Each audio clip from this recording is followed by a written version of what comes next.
I pride myself in being sex positive. Like, I've been on hookup apps, I've had group sex, been at bathhouses, and then some. Like, I like sex and I like hooking up. And it's kind of taken me a while in my life, not just to even get to a place where I allow myself to do some of those things, but even just to be able to talk about it without shame. And it's kind of hard because, you know, we've been brought up in a society that has such deep-rooted puritanical beliefs kind of embedded into it, the kind that tells us that sex is really kind of only okay in a really narrow scope, like when it's between a cis-hetero married couple for the sake of procreation. That's bullshit.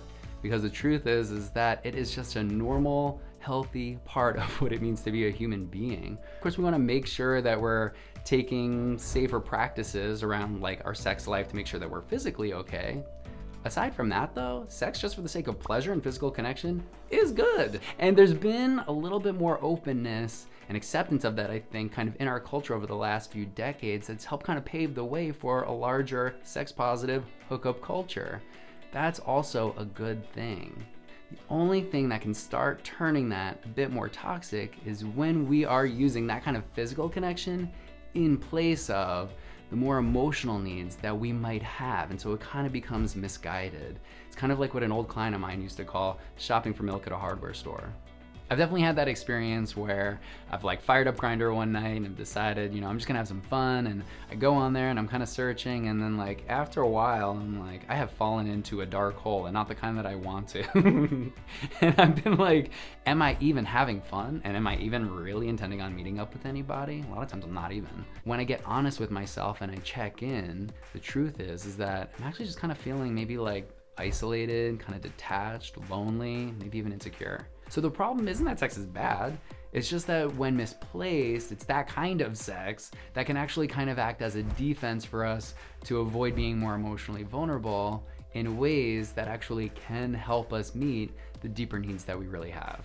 And especially for those of us who've grown up gay, I mean, we kind of learn to just like emotionally wall off because it kind of feels like those emotional needs are what make us weak or unlovable.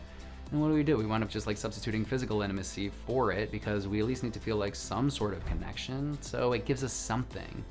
But then when we overuse it to try and feel connected, it's really kind of missing something, and then we feel disconnected from each other, we get upset and frustrated that we can't feel maybe more connected, and without realizing it collectively, we're all kind of starting to help reinforce the shame that tells us that who and how we love is wrong.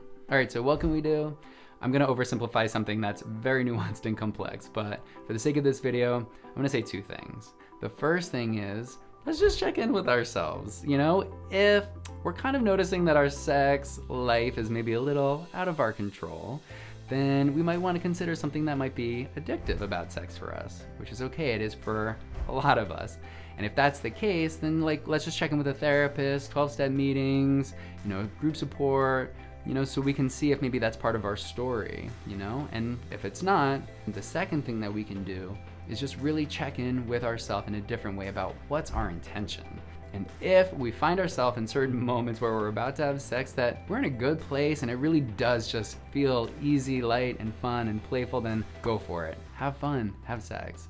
Otherwise, if we're maybe kind of feeling a bit off and we notice that we're seeking out sex, well then maybe let's just kind of like take a beat and check in with ourselves. And maybe otherwise, instead of just going for that immediately, open up to somebody that you know, that you trust, like a friend, somebody that you care about, so you can maybe talk about some shit that's going on for you if you're feeling lonely or disconnected or insecure.